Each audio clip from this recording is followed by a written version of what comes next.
Fraser Cavell grew up on the planet of Corellag and eventually joined the Galactic Empire's Imperial Academy as an army recruit to complete his training. There Cavell graduated to become a junior officer in the army regiment commanded by an experienced colonel, Maximilian Veers. It was serving in Veers' regiment where Cavell became a brilliant ground tactician, and similar to Veers, he became highly skilled in directing AT-AT and AT-ST units in the years that followed the Empire's defeat at Endor. Cavell commanded many Imperial campaigns, using his highly skilled ground battle tactics, which were later adopted by his fellow army commanders. Like Maximilian Veers, Cavell realised the fear generated by the giant Imperial walkers and how they affected the enemy.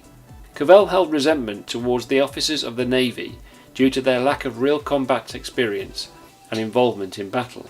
By 2 ABY, Cavell had rose to the rank of Lieutenant Colonel and was assigned to root out a group of rebel spec forces who were especially highly skilled and dedicated to the rebellion's cause against the Empire. With an agreed alliance with the mercenary group known as the Assassin's Guild, Cavell and his Imperial forces fought a relatively successful campaign at the Battle of Archaeus. A rebel officer known as Masara Thurn deserted the rebels and surrendered to Cavell, which severely compromised the remaining rebel agents who were largely defeated.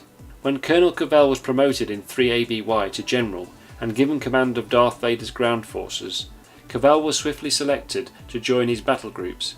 He was duly promoted to the army rank of High Colonel for his brilliant combat performance. That same year joined the Battle of Hoth, in which Veers' assault forces easily defeated the rebel troops defending Echo Base. Cavell served as Veers' first officer and personally commanded one of the AT-ATs assigned to Blizzard Force. Although his AT-AT was brought down by rebel tactics and wounded in the process, he still performed well. Despite his wounds, he managed to take charge of a stormtrooper group, which easily defeated a large number of rebel troops before retreating into defensive positions. During Grand Admiral Thrawn's campaign between 8 and 9 ABY against the New Republic, Cavell was selected as one of the ground force commanders.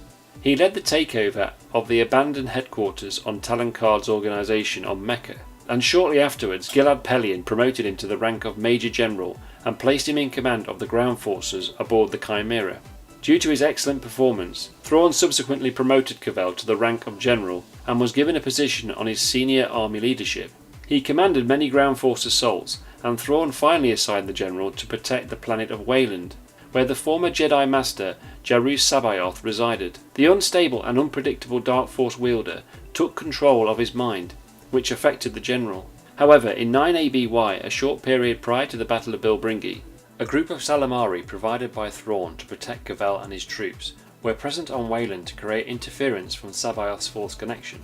However, Cavell's mind was severely compromised by Sabayoth's attempts to control the General using the Force, and while he lived for a short time inside the Salamari's Force protection, he eventually and mysteriously died in his sleep inside his quarters. Afterwards, Imperial medics ran tests on the deceased General, which suggested large portions of his brain had simply shut down. His death was reported by Colonel Selid to Grand Admiral Thrawn, who immediately suspected Sabayoth was the cause of Cavell's death, and ordered Colonel Selid to arrest the insane former Jedi Master. Subscribe to the channel for more Imperial videos. Thank you for watching, long live the Empire, and as always, may the Force be with you.